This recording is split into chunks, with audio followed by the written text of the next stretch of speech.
Jai Srimad Srimad A.C. Bhaktivedanta Swami Maharaj Srila Prabhupada. Jai Srimad Srimad Stotra Srimad Bhakti Siddhanta Saraswati Prabhupada. Gaur Premanandi.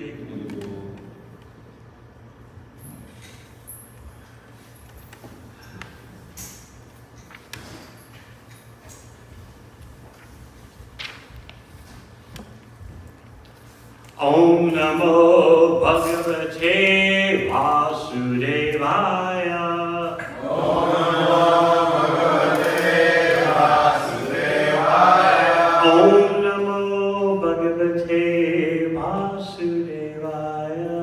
Om Namo Bhagavate Vasudevaya.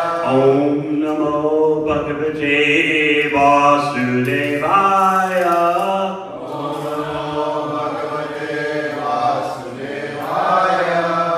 Srimad Bhagavatam, 7th Canto, Chapter 14, Ideal Family Life, Text 2.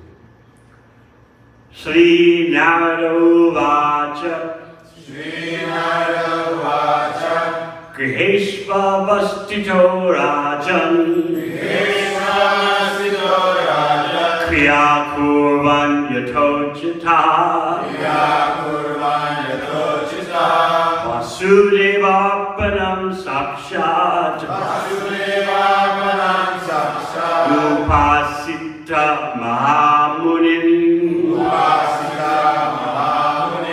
Griheshva Vaspito Rajan,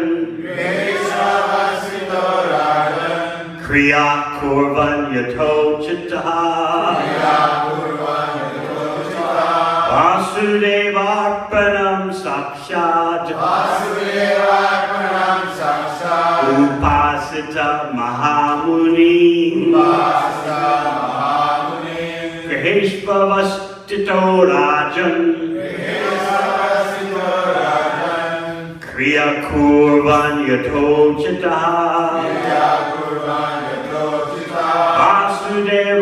Vasudevapanam Sakshat, Upasita Mahamuni,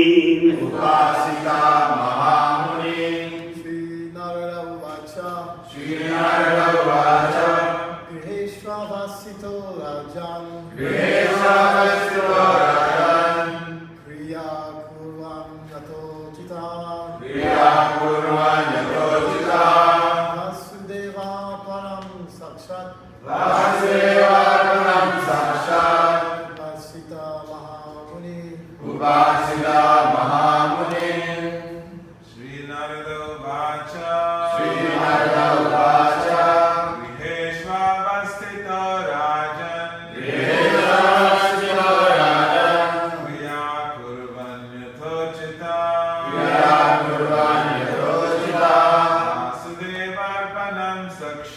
Vasudevapanam Sakshat,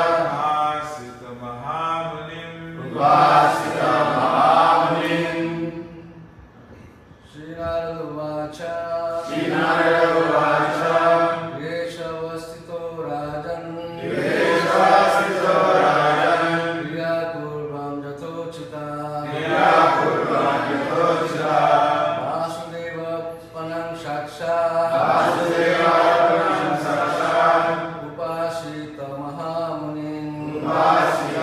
Mahamunin. Vaishnavis. Sri Narada Uvacha, Griheshva Vastito Rajan,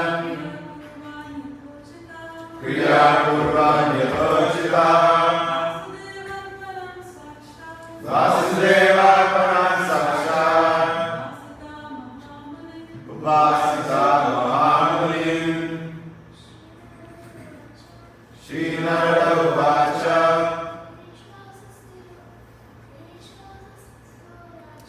Griheshva Vasito Rajan, Kriya Kurvan Yatochita, Vasudevapanam Sakshat,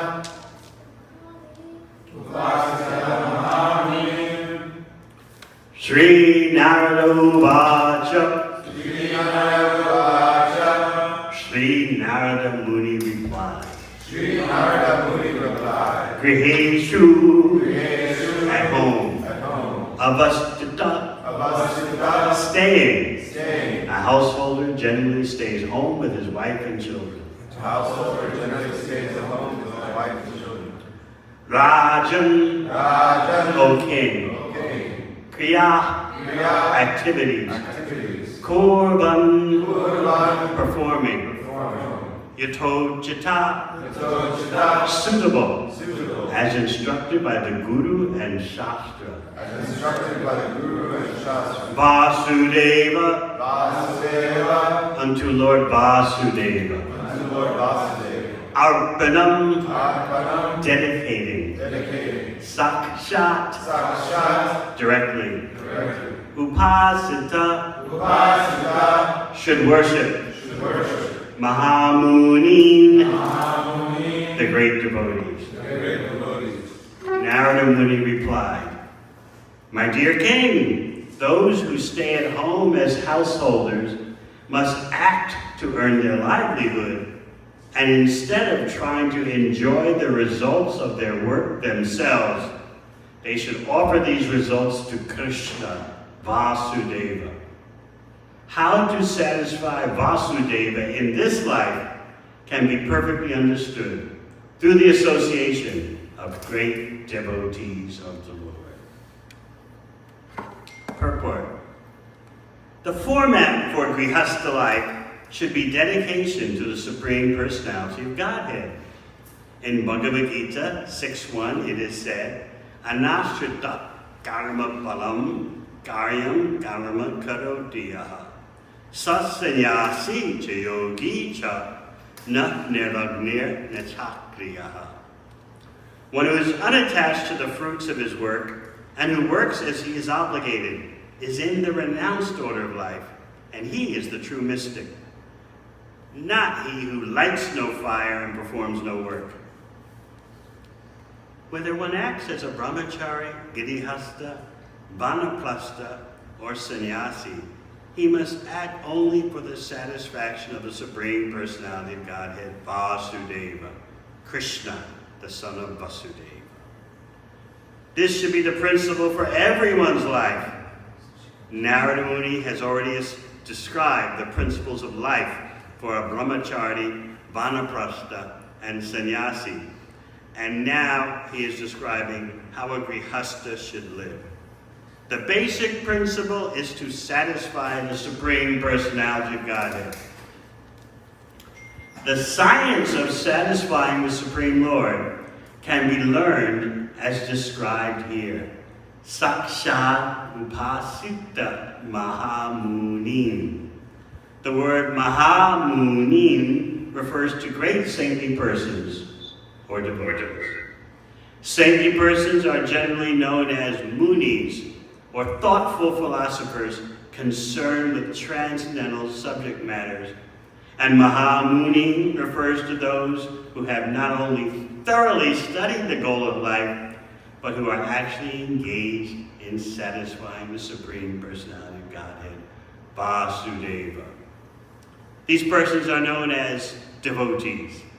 Unless one associates with devotees, one cannot learn the science of Vasudevarpana, or dedicating one's life to Vasudeva, Krishna, the Supreme Personality of Godhead.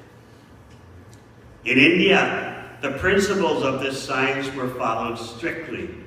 Even 50 years ago, I saw that in the villages of Bengal and the suburbs of Calcutta, people engaged in hearing Srimad Bhagavatam daily when all their activities ended, or at least in the evening before going to bed. Everyone would hear the Bhagavatam. Bhagavat classes were held in every village, and thus people had the advantage of hearing Srimad Bhagavatam, which describes everything about the aim of life, liberation or salvation. This will be clearly explained in the next verses. Translation again. Narada Muni replied, My dear king, Those who stay at home as householders must act to earn their livelihood, and instead of trying to enjoy the results of their work themselves, they should offer these results to Krishna, Vasudeva. How to satisfy Vasudeva in this life can be perfectly understood through the association of great devotees of the Lord.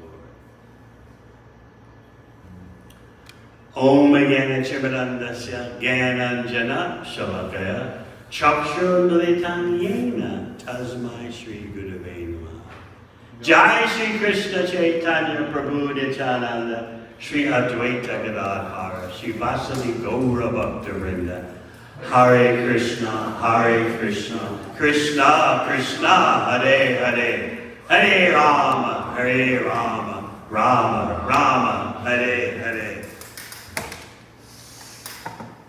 Yudhisthira Maharaj has very humbly inquired in the preceding verse at the start of this chapter, what can we who are bewildered living at home, what can we do to understand the ultimate goal of life? How can we attain it easily? We who are Giriha Mudhadi, who are always bewildered about what is the goal of life.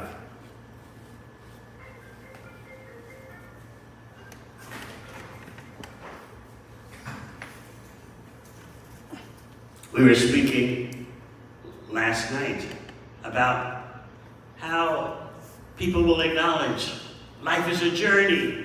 We're on a journey. But they have no idea of three things. How did the journey begin? Where is it supposed to end? And what's the point of the whole journey? This ignorance is due to the absence of contact with saintly personalities, with great devotees. In the Sangha, in the association of devotees, even for a moment, a break in the clouds can happen, and persons can get a glimpse of their deluded condition and how there must be something higher. Yudhisthira Maharaj has the association of Narada Muni. Yudhisthira, of course, as you know, is part of the entourage of Lord Krishna. Yet he considers himself to be fallen. I'm bewildered. Tell me, what is the goal of life? What's the point of the journey? In this way, Yudhisthira Maharaj is mercifully showing us who are truly in ignorance the path forward.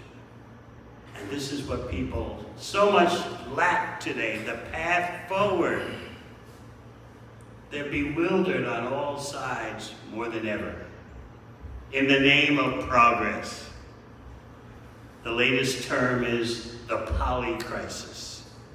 That means a situation in which so many different crises all impact at once, creating an effect that's more than the sum of the parts. The holistic effect of the polycrisis is that all this different crises combine and create something even more intense than just adding up the effect of all the crises. The whole is bigger than the sum of the parts. So that's the latest word, polycrisis. Economic uncertainty, political instability, environmental disruption. Humans are bewildered today, and it's becoming more and more apparent. Maybe if you said this even 5 years ago, before COVID, especially 10 years ago, people would accuse you of being a doomsdayer. How could you doubt the march forward of human civilization? There may be some bumps in the road, some speed bumps, but humanity moves onward, upward, higher. So the older generation believes that. They have that techno-optimism embedded in them, that some or other technology will sort all this out. Look at what IT is doing. Surely some miracle will be produced somehow by our technological society. But the younger generation doesn't share that optimism at all. So I was speaking last night about the largest world survey of youth done ever in 10 countries, piloted by some researchers from UK and some from Stanford here in the USA. 10 countries, including USA, UK, Canada, Australia, even India. And the results were shocking for those who didn't know. 72% of all the young persons between the ages of 12 and 29. Does that mean anyone here? 1, 2, 3, just 3. You're not 12 yet, huh? 72% said that the future looks frightening. But it gets worse. 56% said humanity is doomed.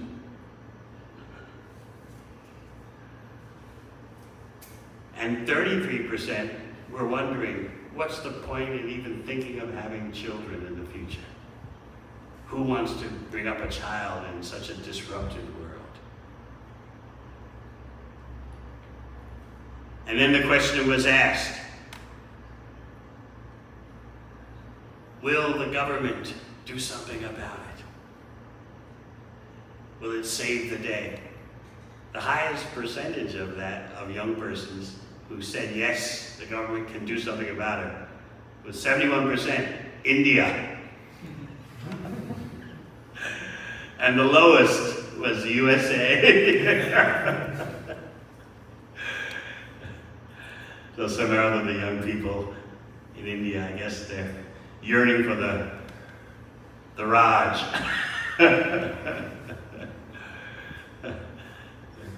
They should be yearning for Raj Ram. But in the other countries like the UK, USA,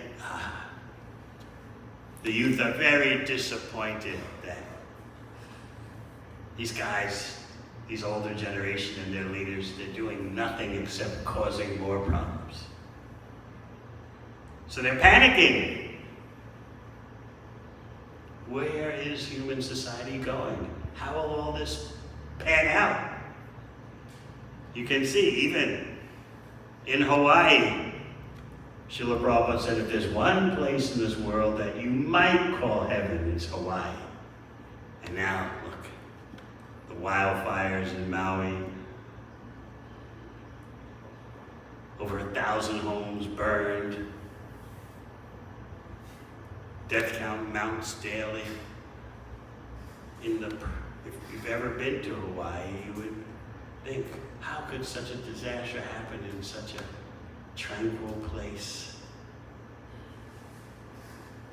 The temperature never gets too hot, never gets cold.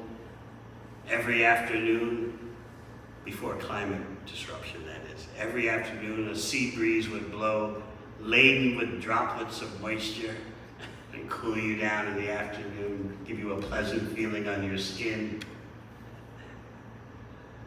How could, in such a paradisical place, could such disaster happen? But this will go on everywhere. From the environmental point of view, nature is retaliating. You're destroying me, I'll destroy you first. And from the viewpoint of Dharma, it's appropriate for nature to do that because human beings are, of course, they're not living in nature according to the human purpose, which is, just as Yudhisthira Maharaj is asking Narada Muni, How can we easily obtain liberation? Those of us who are staying at home. And you note in the word for words, Prabhupada writes that a householder generally stays home with his wife and children. So Narada Muni is taking upon himself the need for inquiry from all householders. He's presenting himself as the repository of the inquisitiveness that all householders should have. Those of us who are griha mudhadi, bewildered about what is the goal of life. You ask anyone today, what is the goal of your life? Oh, I want to make lots of money. Oh, I want to be happy and fulfilled. I want to be passionate about what I do. I want to follow my ambitions, follow my dreams.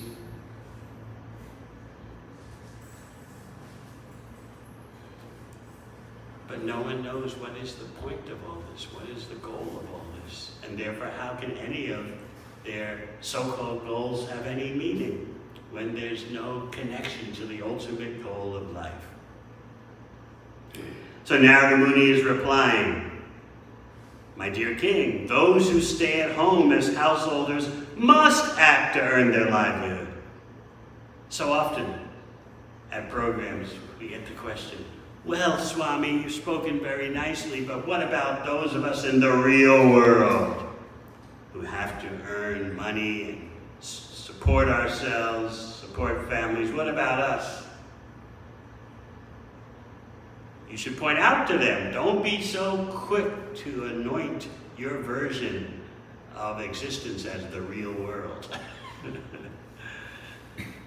Don't assume that you live in the real world. So they want to know, how does bhakti apply to those of us in the working world? There's some kind of miscalculation that as soon as you talk about bhakti, then you're not talking about how to cope with life. They forget or they don't know. Bhagavad Gita is spoken to Arjuna, who's a family man and a military man. So I have to explain the principles of spiritual economics, just as Narada Muni is doing here. He establishes that householders must act to earn their livelihood. There's one song by Srila Bhaktivinoda Thakur where he writes, I will certainly earn an income to support my family, Krishna's family. And I'll be like a dog outside the door of Krishna's house, where Krishna's family lives. I'll be like a dog outside, protecting the family. So there's no question of neglect of one's responsibilities. But at the same time, one should live as simply as possible. So both elements are there. Yes, act to earn the livelihood, at the same time, live very simply. And Srila Prabhupada goes through great endeavor in the purports to point out how this current so-called civilization puts people to work night and day and leaves them no time for what is the real goal of life. Working, commuting, remote workers online day and night. It's getting more intense and more intense. The 40-hour work week has become a thing of the past. I remember as a little boy growing up in New York, I was reading the newspaper, and it was highlighting the careers of the very near future, what was going to be a hot career, a great career, the cutting edge in just a couple of decades. This was 1960 or so. So by 1980, this was sure to happen. If you wanted to know what the trend-setting career is, Be prepared for becoming a leisure time engineer. Why? Because people would have so much leisure time, they need someone to help them figure out what to do with it. Leisure time engineer. Well, it hasn't happened. In fact, the opposite has happened. People will, yes, give me some coach, life coach to figure out how to deal with my work hours. But leisure time, no one has that. Just how to be more productive at the workplace. That's where the focus is on. One of the greatest economists in the Western pantheon, Keynes, John Maynard Keynes, said it about 100 years ago. He said, as society advances and the economy gets better and better, pursuing wealth will no longer have value. Everyone will have enough money and they'll realize that they have time to spend on their hobbies and on their personal development. That's going to happen. Wealth will no longer be such a goal. People will have leisure time and they'll want to know, which hobby should I do? How should I relax? Never happened. It's Kali Yuga. That means more and more you work like a dog. So what Narada Muni is pointing out is spiritual economics. And he'll talk about that more in the coming verses. Instead of trying to enjoy the results of their work themselves, they should offer these results to Krishna, Vasudeva. How to do that is the next question. And Narada Muni responds. How to satisfy Vasudeva in this life can be perfectly understood through the association of great devotees of the Lord. Without that guidance of competent devotees, it's hard for people to apply bhakti. Without that association, without that guidance, people get frustrated and cynical. Oh, what Bhagavad Gita talks about is so wonderful, but it's so far beyond us, it's impossible to attain.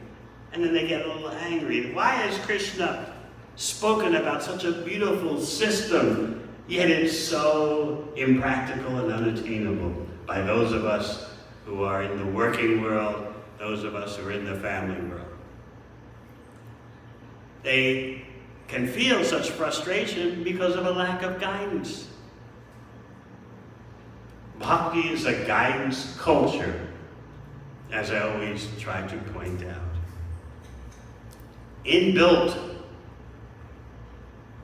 Built within the system of bhakti is the need for guidance. That's why Arjuna, he's bewildered at the beginning of Bhagavad Gita. He asks for guidance. Enough friendly talks. Shishyasteham chadimam tvam prabhadyam. I'm your disciple now. Please instruct me. So spiritual economics means certainly you go to work, but you go to work to give, as I often explain. You go to work not to get, gimme. When I get more money, I'm going to do this, I'm going to do that, go on a cruise to the Caribbean, I'm going to get a faster car. You go to work to give yourself a bhakti lifestyle. To give it to your family and give it to as much of the world as your resources allow. So that going to work is a completely different state of consciousness. And therefore you can truly say that the results are up to Krishna. Krishna is the enjoyer of your labor. Because with your labor, everything is dedicated to a Krishna conscious result. You have to take care of yourself materially. So you're working for that, to give yourself a bhakti lifestyle. You have to take care of your family. So you give your family a bhakti lifestyle. And then at least something for the wider purpose of uplifting others beyond your immediate family. That's spiritual economics. And this is what the association of Mahamuni, the great devotee, can teach you. Great devotee simply means someone who says what Krishna says and acts according to what Krishna says.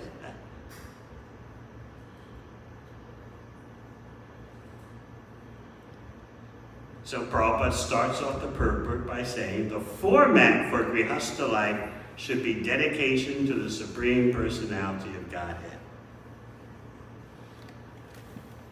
He writes in the chapter summary something very interesting. Perhaps you could say it's prophetic. What Prabhupada is seeing down the road, who can say? Let's see.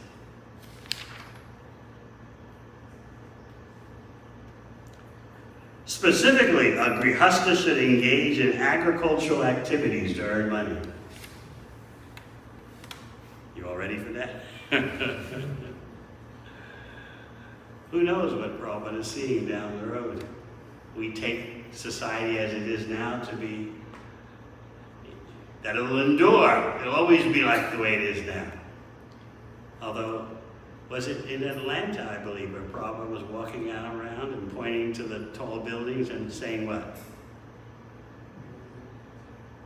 One day all this will be gone. One day all this will be gone. No.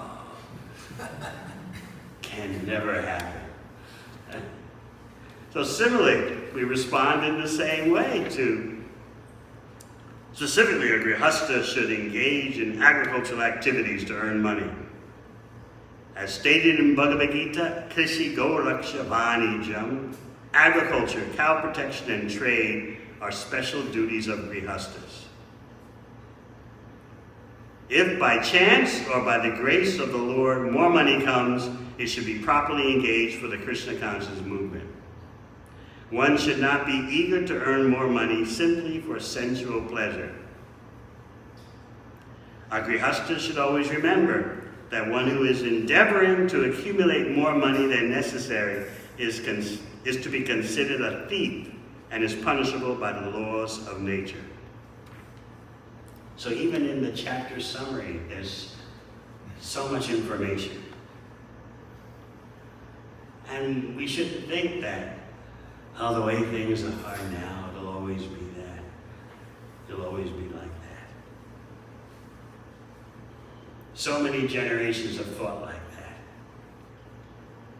And now you see the younger generation, as we said, Generation Z, even the millennials, they're just wondering, what's our future?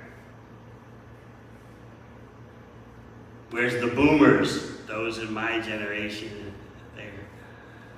it'll work out. And anyway, we'll be gone soon. The younger people will figure out how to solve all the problems we made. They'll sort it out through some technological invention. Something will happen. Life goes on. So human society right now is at the crossroads. And nature is shaking them up. So this is no longer considered doomsday talk. It's the reality.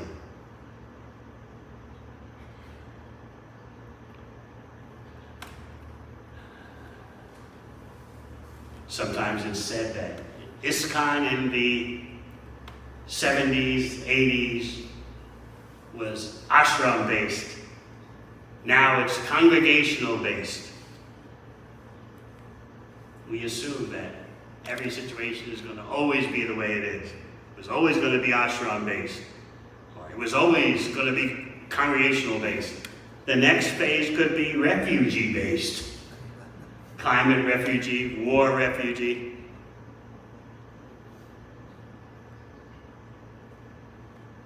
You can tell that to the persons in Hawaii, on Maui, the paradisical island. Beautiful homes, overlooking the ocean, the tranquility, the warm air, the sea breezes, all gone.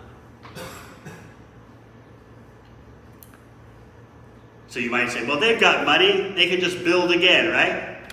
But Hawaii is the most expensive place in the USA for having a home, for building a home. It's the most expensive place for everything because it's detached so far from the mainland that everything has to be brought in.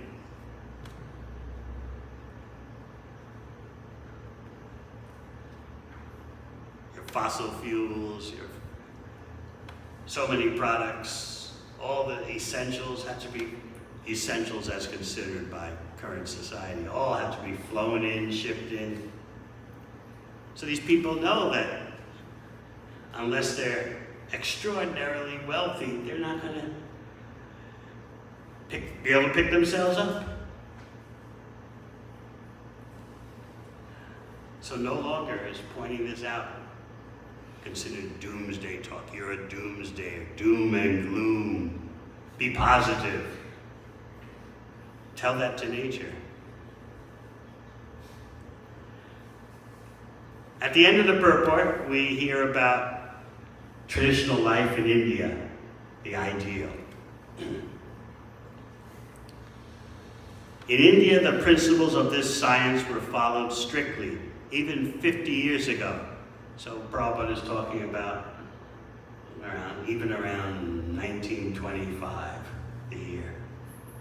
In the traditional village culture, where people would work in the fields during the day, and then in the evening gather somewhere for Harikatha, talks about the Supreme Personality of Godhead. And then after the Harikatha session was over, people would walk home and discuss what they heard in the Harikatha session. They'd be absorbed in that way. And then upon reaching home, time to go to sleep, sun's down. And they would dream about the Harikatha that they heard and talked about. So that is real human life.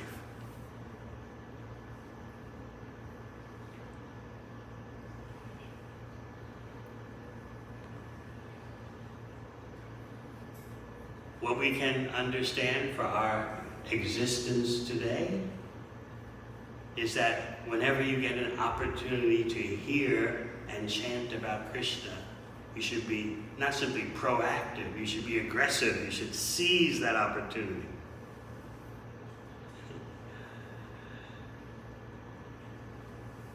Be very energetic about grabbing any opportunity to hear and chant about Krishna.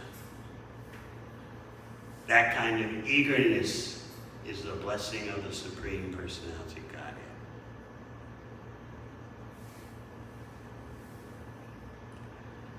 All right, any questions? Yes? What is Lord Chaitanya's appearance, like golden age,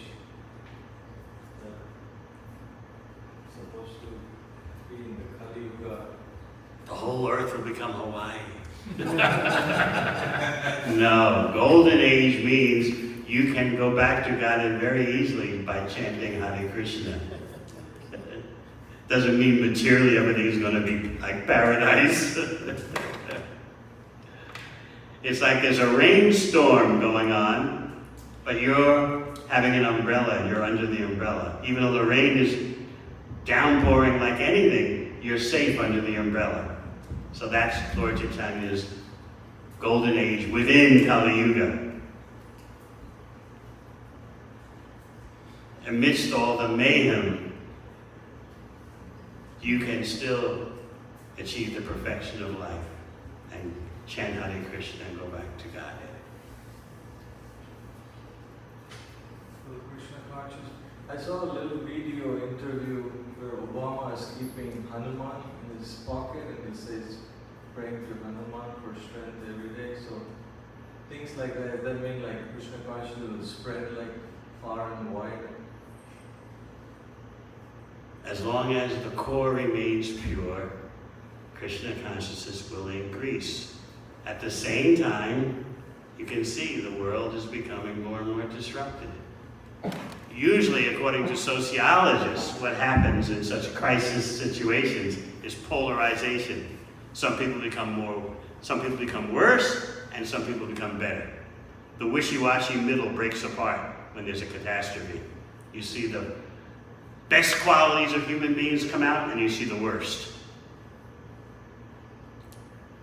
According to history and sociology, that's generally what happens when there's a crisis or a catastrophe. But what does Shukadeva Goswami say? Kirtanadeva Krishnasya Mukta Sangha Parambhate. Kalaya Dosha Nidde Rajan. O King Pritchett, this Asia Kali is an ocean of faults, a dosha nidhi. And in that ocean of faults, there's only one good thing. If you try to look for any other good thing, you're totally deluded. What's that one good thing? Asti heko mahangana. Certainly only one. Asti heko mahangana. Kirtanadeva Krishnasya Mukta Sangha Parambhate. Simply by chanting Hare Krishna, you can easily achieve the ultimate goal of life. So that's the umbrella. The only one good thing. So you'll see more and more persons chanting Hare Krishna. You're seeing that all the time at your little outpost book table.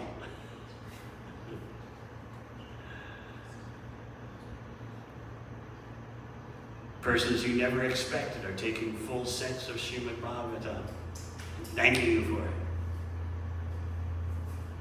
That would be inconceivable to devotees 50 years ago. I remember having a book table in Manhattan, New York City, 34th Street and 6th Avenue. So busy. And if we could sell one Bhagavad Gita a day, we were so happy. I sold the Gita. We'd go back to the temple and rejoice. I sold the Gita. Now you all just laugh at that. 2 Gitas, oh my goodness. You were considered an avatar. If you were out all day at your book table and you sold 2 Bhagavad Gitas, the whole temple would be buzzing. And I remember one devotee, Vishvareta Prabhu, he went on 5th Avenue, the most luxurious, prestigious street in Manhattan, and he sold 10 Gitas in one day. Oh, we were just like, he's got mystic power. No one would ever think about a set of Srimad Bhagavatam. A set of Krishna books, that was something. Either 2 hardback Krishna books, volume 1, volume 2, or what they had back then called the trilogy. 3 softcover volumes, very small, in a slipcase. So that the George Harrison concerts. That's Yeah. why they get that size. So who would have thought that someone could, at a book table, to complete strangers, sell a set of Srimad Bhagavatams? So that's showing how the golden age is increasing. Simultaneously, nature is kicking human beings in the head. It is true, if Krishna consciousness, if bhakti becomes prevalent enough, nature will calm down. That may happen, it may not happen, but still you're under the umbrella, you're safe from the rain. And all those who you invite to come under the umbrella, they'll be safe. Their spiritual life will be safe because they're chanting Hare Krishna in the association of devotees.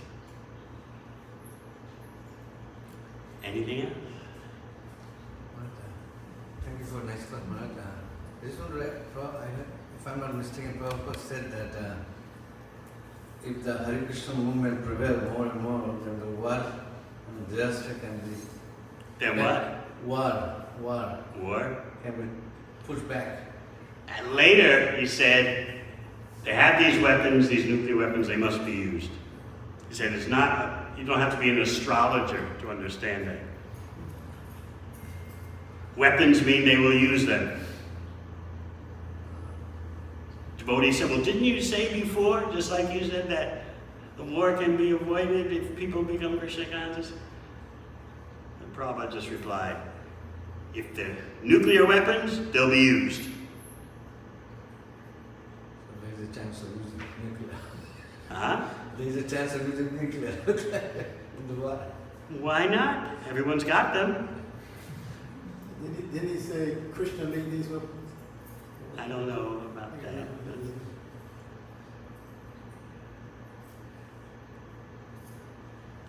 We'll do our best to give everyone the chance to chant Hare Krishna. And then we'll see.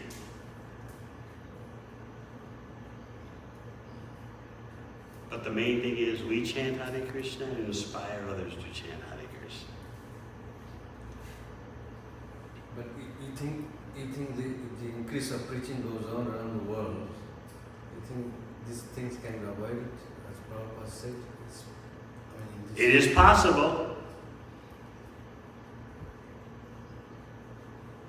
But take that as Krishna's mercy. It is possible. Honorary degrees from the university are possible. Right? But if you go to the university and don't study and think, I'll get an honorary degree, you're bewildering yourself. It's possible, just like in nectar devotion, so many extraordinary happenings to devotees are described. How someone immediately became absorbed in pure love of Krishna. So those descriptions show the peak potential of bhakti, but they're not usual. But the acharyas mention them to show you what could be, what could happen and has happened. But don't think, oh, well, that should happen to me automatically also. Okay? All right, thank you very much. Hare Krishna. So they read about Yeah.